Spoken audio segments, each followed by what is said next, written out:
Hello guys, hello, this is for Pisces. Pisces, welcome dito sa aking channel, Kapalaran 888. Welcome. Alamin natin ang first half of November 2025.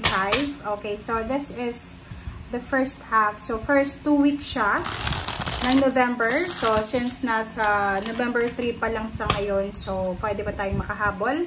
So, ito ay para sa first half ng November. So, Pisces. Please connect your intuition sa lahat ng mga Pisces na nanonood sa atin ngayon. Para makuha mo kung ano yung energy. Okay? Alright. So, first card tayo. 6 of Swords. Pisces. Wow! Calmer water. Moving ahead. Healing. 6 of Swords. So, nakikita ko sa'yo dito, Pisces, if ever lang na you're planning to travel, to relocate, planning to move on, maybe if it's emotional, financial problems, or kung ano man yan na pinagdadaanan mo sa ngayon or pinagdaanan mo sa past, this week ay talagang 101% sure ka na ikaw ay magmo-move on na, okay?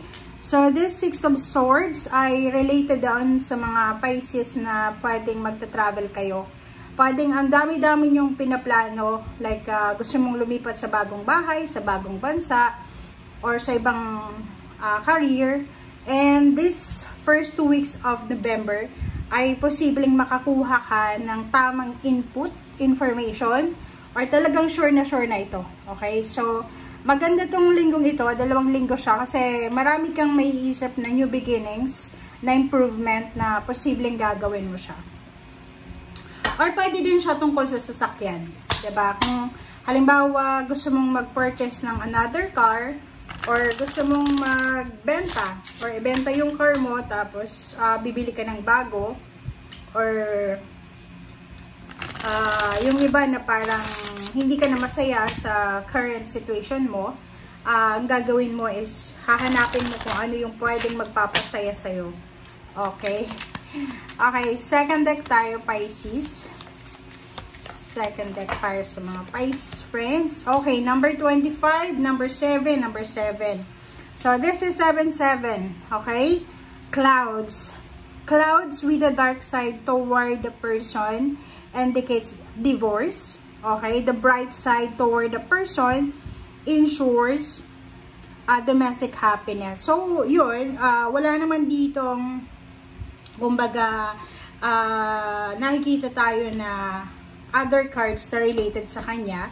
So, ang meaning ng isang barahang to ay individual din sa kanya. So, it's either, yun, pwedeng mayroon ditong Pisces na makakapag-desisyon ka na makipaghiwalay, or makakapag-desisyon ka na umalis sa iyong trabaho, sa iyong negosyo, and posibleng yun, lumipat ka na lang sa mas tahimik, mas secured na lugar or trabaho or relationship. And yung iba din sa inyo dito, possible kayong, meron kayong isa-celebrate na happiness, satisfaction, achievements, accomplishment, with your partner, with your wife, husband, spouse, girlfriend, boyfriend, with your parents, siblings, or kung sino man ang tao na to na partner mo, okay? Or ka-collaborate. Alright, so,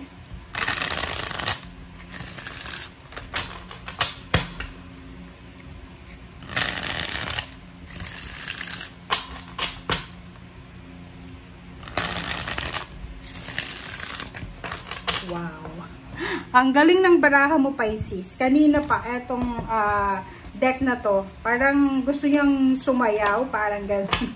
So, maybe this is the, parang simula ng mga pagbabago talaga na hindi mo nakuha sa 2025. Kasi, diba, nasa November na, parang yung iba, hindi ka pa satisfied sa nangyari sa 2025. But yung iba naman, sobrang masaya. You are contented, you're excited. So, maybe there's a Pisces here na excited kayo para sa pagta-travel nyo, sa paglilipat, sa pagbili ng sasakyan, sa changes. Okay? Alright, so 8 of Cups, Knight of Cups, Ten of Swords, Ace of Swords, and Two of Wands. So, kung makikita mo dito, Pisces, meron kang 5 cards. So, water sign is your energy. Air signs, Gemini, Libra, and Aquarius, and fire sign. So, letting go, dreaming, growth. Etong growth na to, si Six of Swords siya. Breakthrough, eto din siya. And self-worth, eto siya. Because of your emotional satisfaction. So, sinasabi ng baraha sa atin, yun, letting go din siya ha. Kasi eto moving forward. So, yung mga baraha mong nauna dito ay parang kino-confirm lang kung ano yung mga pwedeng mangyari sa Six of Swords. Una dito, letting go yun. Mayroong mga Pisces na you are forgiving yourself, forgiving someone.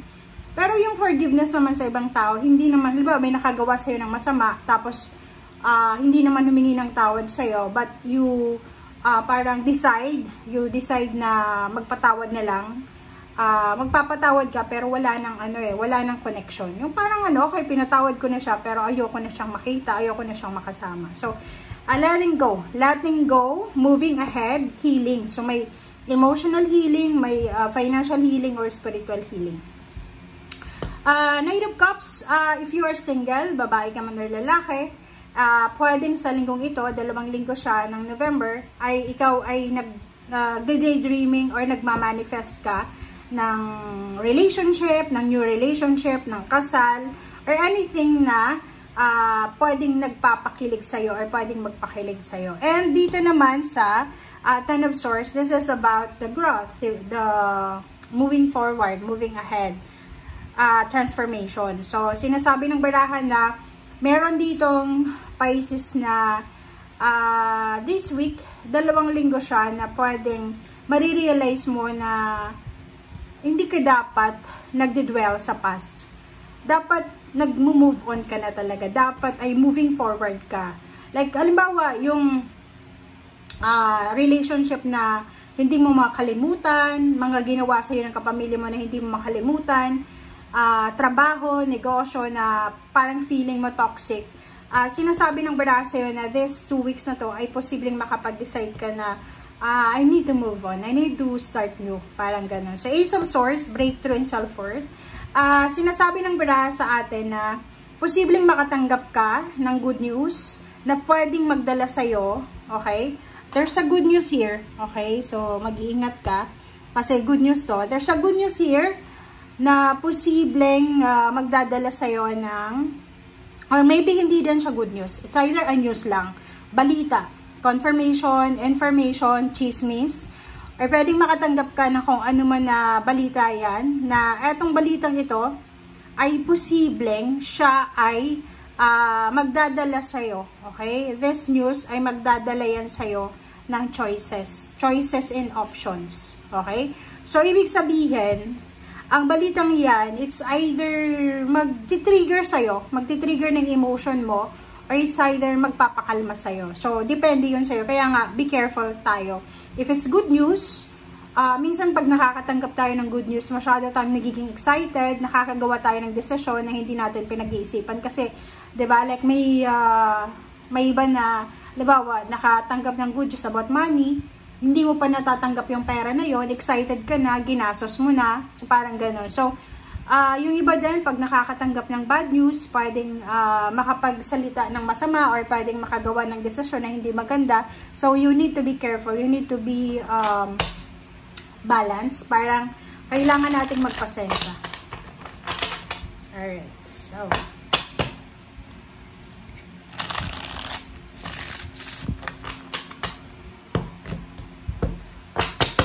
this is for the future. Okay, 5 of Wands. This is for the future. 5 of Wands, Judgment. Diba? So, sinasabi ng baraha sa'yo dito, if ever lang, okay, so if ever lang na sa second week ng November, so this is from November 10. November 10, 11, 12, 13, 14, 15, 16. So, if ever lang makatanggap ka ng balita, it's either makatanggap ka ng balita na may nag-aaway-away, may mga tao na binabackstab ka, may mga tao sinasaktan ka without your knowledge, dito sinasabi ng barahan na kailangan nating mag-isip ng maayos, okay? The Judgment in Nine of Swords. Wag kang mag-isip ng nega. Kasi minsan, di ba, minsan ako parang resonated ako dito na every time may nagkukwento sa akin na, alam mo ba si ganyan ganito, dati, mabilis akong maniwala. But now, parang ito yung sinasabi na, if ever na there's a competition, there's a parang mga away, gulo, na posibleng pagdaanan ka, you need to be careful na i-judge yung situation.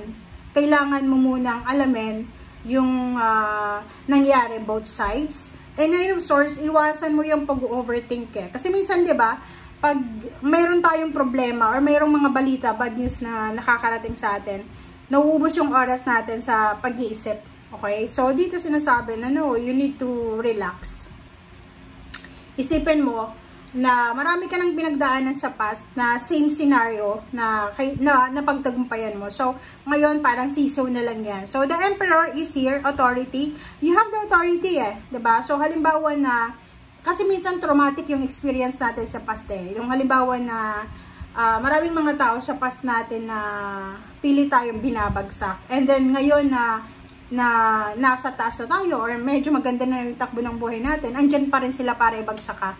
And, kailangan mong wag mag-dwell doon sa past emotions mo. Just let them go. Let them go. Wag mong bibigyan. Alam mo ba sa buhay natin ngayon, napakahirap na nga ng buhay ng panahon ngayon. Kung dadagdagan mo pa yan ng pag-iisip na ano na lang yung sasabihin ng ibang tao, ano na lang yung masasabi ng kapitbahay ko, ng relatives ko. No, hindi sila importante. Kasi alam mo ba, ang buhay natin, minsan ginagawa natin komplikado, which is hindi naman komplikado. Huwag mong i-complicate yung life mo, okay? Kasi, isipin mo sa ngayon, halimbawa, may problema ka sa pera, kailangan mo ng pera para pang tuition sa anak mo. Okay. Tapos, nahihiya ka na mangutang. Kasi baka sabihin ng kumari mo, ng kapitbahay mo, wala kang pera. So, okay lang maisip nila wala kang pera, okay lang maisip nila na naghihirap ka, okay lang na isipin nila na yung iba hindi naghihiwalay, like may mga couple na hindi naghihiwalay kasi natatakot sila sa sasabihin ng relatives, ng friends. Bakit? Sila ba yung nahihirapan? Bakit? Sila ba yung kasama ng gusto mo ng hiwalayan, diba? So, you need to prioritize your well-being, yourself. Kailangan una sa lahat, ikaw, sarili mo. Mahalin mo yung sarili mo. Ibigay mo yung nararapat na kaligayahan para sa sarili mo, safety, security. And you have the power eh. Emperor. Lalo na yung like, kung lumaki ka sa probinsya kasi, rampant yung chismosa, inggitero, na like, kung lumaki ka sa probinsya, nagsasapawan yung mga kamag-anak, 'di ba? So ayaw nilang masapawan. So halimbawa nasapawan mo sila ngayon, wag kang mag-guilty, 'di ba? You have the power, you have the authority na parang lang yan eh, yung sayings na wag kang makikipagtalo makikipag-away sa baboy kasi yung baboy siya eh, sanay siyang makipag-rumble sa mud, 'di ba? So kung ikaw ay isang cat, hindi ka pwedeng makipag-rumble sa baboy. Diba? So, yun yung, kasabihan.